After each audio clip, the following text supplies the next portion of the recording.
প্রিয় মৎস্য খামারি ভাই বন্ধুগণ, আসসালামু আলাইকুম। তো আশা করি সকলেই ভালো এবং কি সুস্থ আছেন। তো বরাবরের মতো আপনাদের মাঝে আবার একটি নতুন ভিডিও নিয়ে চলে আসলাম। তো আপনার ভিডিও স্ক্রিনে যে মাছগুলো লক্ষ্য করতে পারছেন, এগুলো হলো গিয়ে কাতল মাছের পোনা। যে কাতল মাছ কিনা বছরে 6 থেকে 7 কেজি ওজন হয়ে থাকে। আর এই মাছ চাষে সফলতা আসবে, এটা 100% গ্যারান্টি। কারণ এই মাছ চাষ করে অনেক চাষি ভাইরা আমাদেরকে বলেছেন এই মাছ চাষে খুব অল্প টাকা খরচ করতে হয় এবং কি দ্বিগুণ লাভবান হওয়া যায়। তো আপনারা যারা এই কাতল মাছ চাষ করতে চান, অবশ্যই আজকে কাতল মাছ চাষ পদ্ধতি নিয়ে কথা বলবো। তো অবশ্যই ভিডিওটা ফুল দেখবেন, কেটে কেটে দেখবেন না। তো এই কাতল মাছগুলো আপনারা কিভাবে চাষ করবেন? এই কাতল মাছ কিন্তু হয়েছে পুকুরের উপরস্থলের মাছ।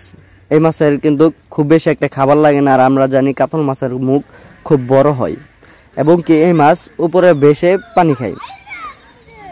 তো এই কাতল মাছগুলো আপনারা কিভাবে পুকুরে চাষ করবেন?